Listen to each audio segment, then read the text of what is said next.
Hello, now we're going to do problem 3.3.7.9, metropolitan area change in per capita income. Determine the 90% confidence intervals for the percent change in per capita personal income for Houston, Texas, and Minneapolis, St. Paul, Minnesota. Data from 1977 to 2017 for Houston, Texas, a boomtown focused on the energy oil industry, and Minneapolis, St. Paul, Minnesota, a city with a more stable, diversified economy, is provided. Do the cities seem to have much of a difference in the average percent change by looking at the confidence intervals? Scroll down and we see we have a list of years and their corresponding growth rates for the Houston metro area and for the Minneapolis metro area. The values of the percent change in per capita income from the prior year. So we are asked to find and compare the 90% confidence intervals for the two metro areas. We will first find the Houston confidence interval by hand, and then find both the Houston and Minneapolis confidence intervals using Excel. I'll stop sharing and switch over to the pad.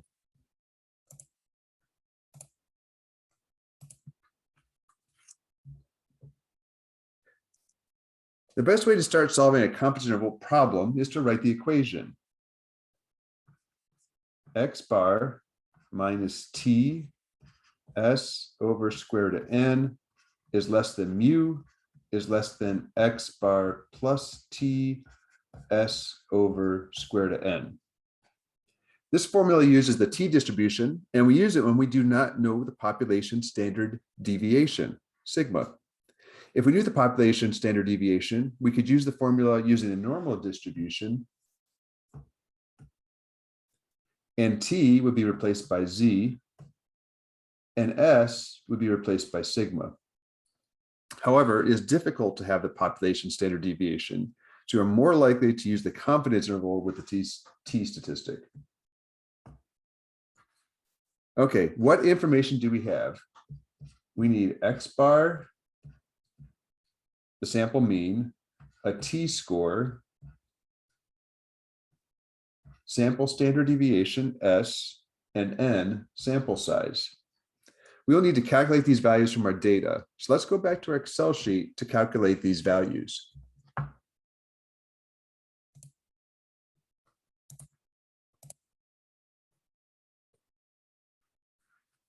Let's calculate what we can at the bottom of the data.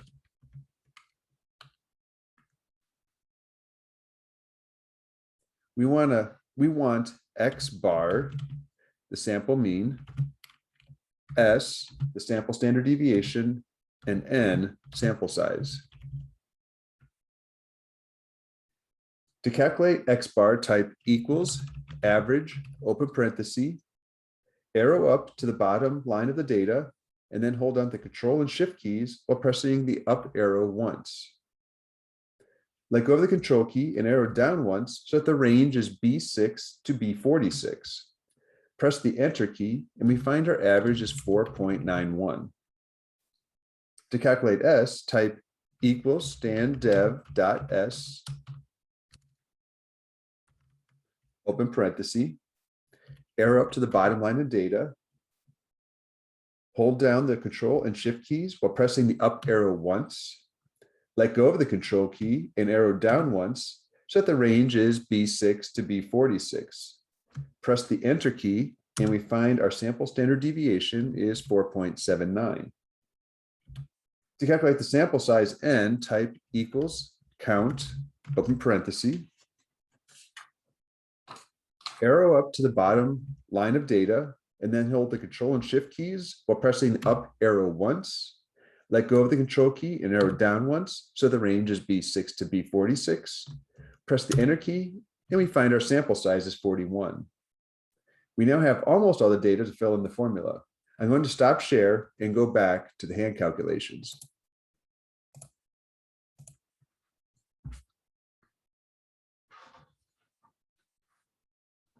We know that X bar is 4.91, S is 4.79, N is 41.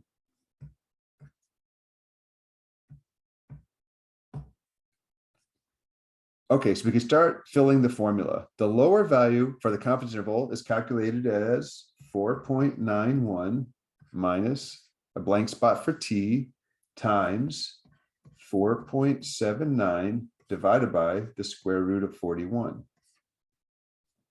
The upper value of the confidence interval is calculated as 4.91 plus a blank spot for t, 4.79 divided by the square root of 41. Note, the only difference between the left and the right sides is that the negative sign becomes a positive sign. A 90% confidence interval means that we have an 18 out of 20 chance that the true population mean mu is between these two values we calculate. Finally, we need a t-score. I'm going to switch screens to show table 4.2.2 t-distribution.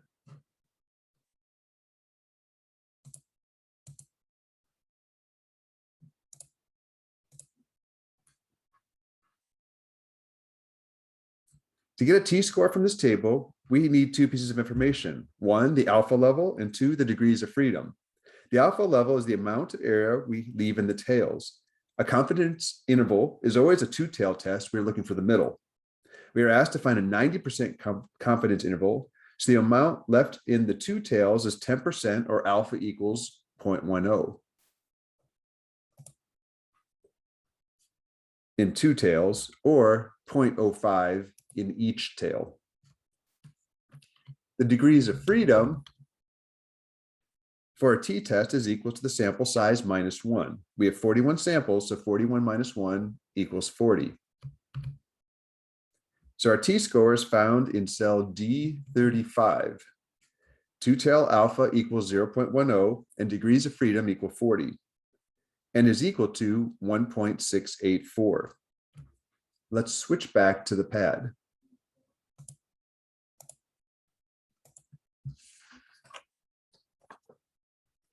Let's fill in our t-score of 1.684 on both parts of the formula. Now we can use a calculator to do the math, and we get 4.91 minus 1.26 on the left-hand side, and 4.91 plus 1.26 on the right-hand side. And then the lower value for the confidence interval is 3.65. And the higher value for the confidence interval is 6.17. So these are the hand calculations of the 90% confidence interval for Houston. Let's switch to Excel and verify results for Houston and also calculate Minneapolis's confidence interval.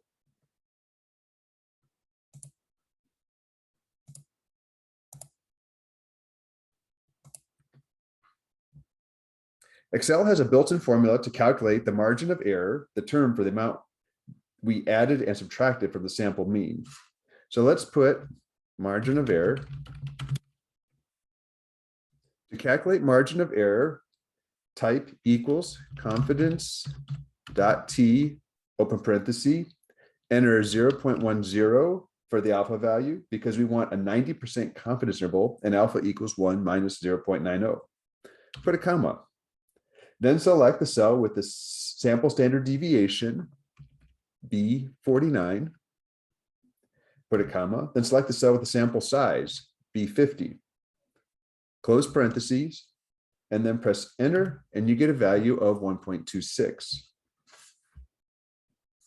Now let's calculate the confidence interval low value, CI low, put equals the cell that has the X bar value minus the cell that has the margin of error, press enter, and you get 3.65. For the confidence high value, CI high, put equals the cell that has the X bar value plus the cell that has the margin of error. Press enter and you get 6.17. Now we need to calculate Minneapolis's 90% confidence interval. Fortunately, because the data is aligned, we can copy and paste the formulas from Houston to Minneapolis. Select the Houston results, starting with X bar and going down to CI high. Press Control C to copy. Put the cursor onto cell C48, the X bar for Minneapolis, and press Control V to paste. You now have the results for Minneapolis. Let's compare the results. Overall, the sample means indicate that Minneapolis might have a higher growth rate historically, 5.21 versus 4.91. While it is true between the years 1977 and 2017, if you wanted to generalize to further back and speculate on the future, this is a sample. So the true population means are unknown. If we look at the confidence intervals, they overlap. In fact, Houston's is wider, 3.65 to 6.17, and totally overlaps Minneapolis's. This is likely due to the boom-bust nature of Houston being more dependent on the oil and energy industry. This is how to solve problem 3.3.7.9.